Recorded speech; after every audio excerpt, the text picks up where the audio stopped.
तो दोस्तों आज की क्लास के अंदर हम सीआरपीएफ के संबंधित जो जीके जीएस के क्वेश्चन आते हैं उससे रिलेटेड आज हम अपनी क्लास के अंदर प्रैक्टिस सेट नंबर 1 से आज की क्लास का हम आगाज कर रहे हैं।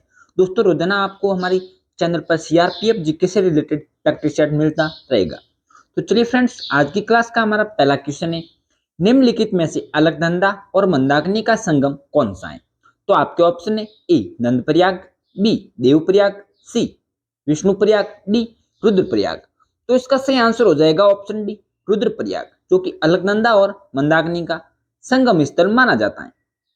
क्वेश्चन नंबर 2 है, स्थलमंडल जलमंडल और वायुमंडल के बीच संपर्क का संकीर्ण क्षेत्र जहां प्राकृतिक वनस्पति और वन्यजीव मौजूद है वह क्या कहलाता है? तो आपके ऑप्शन है ए बहिर्मंडल, बी भूमंडल, सी जैवमंडल, डी सौरमंडल। तो इसका सही आंसर हो जाएगा ऑप्शन सी जैवमंडल। क्वेश्चन नंबर 3, लेसल पत्तू किस भारतीय राज्य का लोक नृत्य है?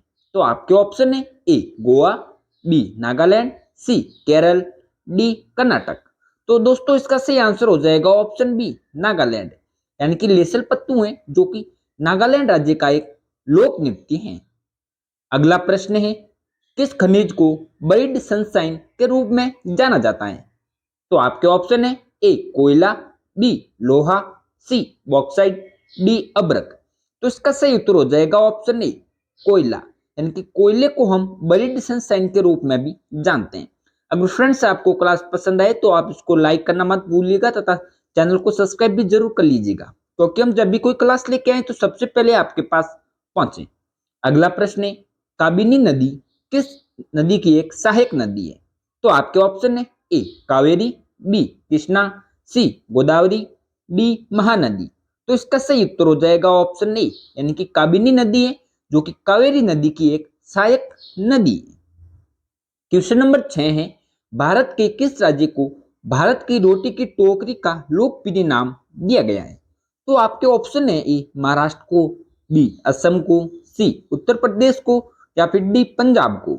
तो इसका सही उत्तर है ऑप्शन डी पंजाब को, यानी कि भारत का एक राज्य है पंजाब जिसे हम भारत की रोटी की टोकरी के नाम से भी जानते हैं। क्वेश्चन नंबर 7, यूरोपा किसका एक प्राकृतिक उपग्रह है? तो आपके ऑप्शन है ए अरुण या फिर यूरेनस का, बी बृहस्पति ग्रह का, सी शनि ग्रह का, डी मंगल ग्रह का। तो इसका सही उत्तर है ऑप्शन बी बृहस्पति ग्रह का, यानी कि यूरोपा है जो कि एक बृहस्पति ग्रह का एक प्राकृतिक उपग्रह है। नेक्स्ट क्वेश्चन है, सुरमा नदी जिसे बराक नदी के नाम से भी जाना जाता है यह कहां से निकलती है? तो आपके ऑप्शन है ए मणिपुर की पहाड़ियों से, बी पटकाई बूम की पहाड़ियों से, सी मिजो पहाड़ियों से, डी नागा पहाड़ियों से। तो इसका सही आंसर हो जाएगा ऑप्शन ए मणिपुर की पहाड़ियों से, यानी कि सुरमा नदी है जिसको हम बराक नदी के नाम से भी जानते हैं, यह मणिपुर की पहाड़ियों से निकलती है। क्वेश्चन नंबर 9, वर्ष 1912 में बंगाल प्रेसिडेंसी से बिहार के अलग होने के उपलक्ष्य में किस दिनांक को संपूर्ण राज्य में बिहार दिवस मनाया जाता है? तो आपके ऑप्शन है ए 22 फरवरी, बी 22 मार्च, सी 21 दिसंबर, डी 21 जनवरी।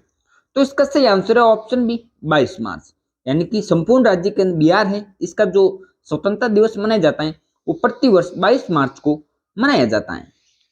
अगला क्वेश्चन है, जात और सवार निम्नलिखित में से किस प्रशासनिक प्रणाली से संबंधित है?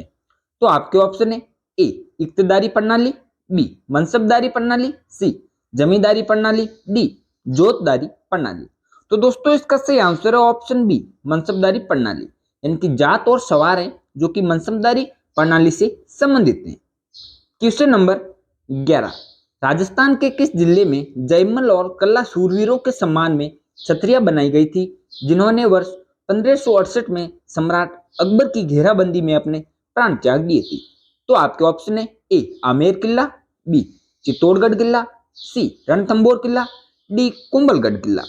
तो इसका सही आंसर है ऑप्शन बी चित्तौड़गढ़ किला, यानी कि राजस्थान के दो शूरवीर थे जयमल और कल्ला, इसके सम्मान के अंदर चित्तौड़गढ़ किले के अंदर इनकी छतरियां बनाई गई हैं। अगला प्रश्न है, कौन सा यानी कि कौन रामपंथ के अग्रणी ज्योति स्तंभ संत कवि थे जिन्होंने रामचरितमानस नामक कविता भी लिखी थी? तो आपके ऑप्शन है ए वल्लभाचार्य, बी तुलसीदास, सी चैतन्य, डी निम्बार्क। तो इसका सही आंसर है ऑप्शन बी तुलसीदास। तुलसीदास रामपंथ के अग्रणी ज्योति स्तंभ कवि थे और तुलसीदास के द्वारा रामचरितमानस कविता भी लिखी गई है।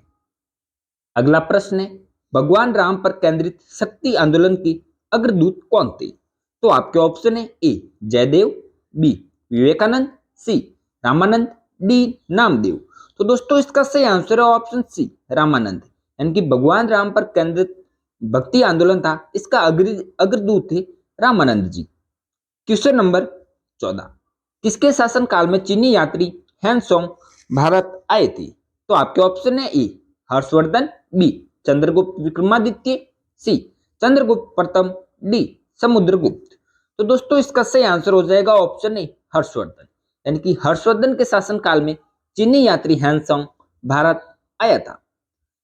क्वेश्चन नंबर 15 है, तीसरी शताब्दी ईसा पूर्व और 12वीं शताब्दी ईस्वी के बीच की अवधि से संबंधित वह स्थान कौन सा है जो बौद्ध कला और वास्तुकला के उत्कृष्ट नमूने के लिए प्रसिद्ध है? यानी तीसरी शताब्दी ईसा पूर्व और 12वीं शताब्दी ईस्वी के बीच का वह स्थान कौन सा है, ये आपको बताना है। तो आपके ऑप्शन है ए देवास, बी सांची, सी सतना, डी विदिशा। तो इसका सही उत्तर है ऑप्शन बी सांची। अगला प्रश्न है, हुमायूं ने अपनी सत्ता को पुनः प्राप्त करने के लिए किस सूरी राजा को हराया था? तो आपके ऑप्शन है A Sher Shah Suri, B Sikandar Suri, D Bahlol Suri, D Mahmud Suri. तो दोस्तों इसका सही आंसर है ऑप्शन बी सिकंदर सूरी, यानी कि हुमायूं ने अपनी सत्ता को पुनः प्राप्त करने के लिए सिकंदर सूरी नामक राजा को युद्ध में परास्त किया था। क्वेश्चन नंबर 17 है, महात्मा गांधी ने किस वर्ष में नेटल भारतीय कांग्रेस यानी कि NIC का गठन किया था? तो आपके ऑप्शन है ए 1854 में, बी 1863 में, सी 1894 में, डी 1874 में। तो दोस्तों इसका सही आंसर है ऑप्शन सी 1894 में, यानी कि महात्मा गांधी ने सन 1894 ईस्वी के अंतर्गत नेटल भारतीय कांग्रेस यानी कि NIC का गठन किया था। अगर दोस्तों आपको क्लास पसंद आई तो आप इसको लाइक कर दीजिएगा तथा चैनल को सब्सक्राइब जरूर कीजिएगा, क्योंकि हम रोजाना आपके लिए मोस्ट कंटेंट वाले क्वेश्चन लेकर आते रहते हैं। अगला प्रश्न है, भारत में नियंत्रक और महालेखा परीक्षक की नियुक्ति कौन करता है? तो आपके ऑप्शन है ए उच्चतम न्यायालय, बी भारत का मुख्य न्यायाधीश, सी राष्ट्रपति, डी प्रधानमंत्री। तो इसका सही उत्तर हो जाएगा ऑप्शन सी राष्ट्रपति, यानी कि भारत में नियंत्रक और महालेखा परीक्षक होते हैं, इनकी नियुक्ति राष्ट्रपति के द्वारा की जाती है। क्वेश्चन नंबर 19 से, जनवरी 2019 तक की स्थिति के अनुसार संविधान की किस सूची में कृषि को एक विषय के रूप में शामिल किया गया था? तो आपके ऑप्शन है ए राज्य सूची, बी अवशिष्ट शक्तियां, सी संवर्ती सूची, डी संघ सूची। इसका सही उत्तर हो जाएगा ऑप्शन ए राज्य सूची के अंतर्गत कृषि को भी एक विषय के रूप में शामिल किया गया है। क्वेश्चन नंबर 20 है, संविधान सभा ने भारत के संविधान को कब अंगीकृत या फिर स्वीकार किया? तो दोस्तों आपके ऑप्शन है ए 26 नवंबर 1949 को, बी 26 जनवरी 1947, सी 26 जनवरी 1950, डी 26 नवंबर 1947। तो इसका सही आंसर हो जाएगा ऑप्शन ए 26 नवंबर 1949, यानी कि संविधान सभा ने भारत के संविधान को 26 नवंबर 1949 को अंगीकृत किया है। अगला प्रश्न है, 6 से 14 साल के बच्चों को शिक्षा का मौलिक अधिकार प्रदान करने वाले मुफ्त और अनिवार्य शिक्षा का अधिकार RPE अधिनियम को किस वर्ष स्वीकृति मिली? तो आपके ऑप्शन है ए 1975, बी 1947, सी 2001, डी 2009। तो दोस्तों इसका सही आंसर हो जाएगा ऑप्शन डी 2009 के तहत। क्वेश्चन नंबर 22, गेहूं एक है, यानी कि गेहूं क्या है? गेहूं एक बेल है या फिर औषधि है या झाड़ी है या फिर वृक्ष है? तो दोस्तों इसका सही आंसर हो जाएगा ऑप्शन बी गेहूं है, जो कि एक औषधि का एक प्रकार है। क्वेश्चन नंबर 23, सांप, कछुआ, छिपकली तथा मगरमच्छ जंतुओं में जो जंतु हैं यह किस श्रेणी में आते हैं? तो आपके ऑप्शन है ए मत्स्य, बी जल स्थलचर, सी सरीसृप, डी पक्षी। तो दोस्तों इसका सही आंसर हो जाएगा ऑप्शन सी सरीसृप, यानी कि सांप, कछुआ, छिपकली और मगरमच्छ है, ये तो सरीसृप जंतुओं की श्रेणी के अंदर आते हैं। क्वेश्चन नंबर 24 से, निम्नलिखित में से कौन से अंग से पेसमेकर संबंधित हैं? तो आपके ऑप्शन है ए लीवर, बी हृदय, सी फेफड़े, डी मस्तिष्क।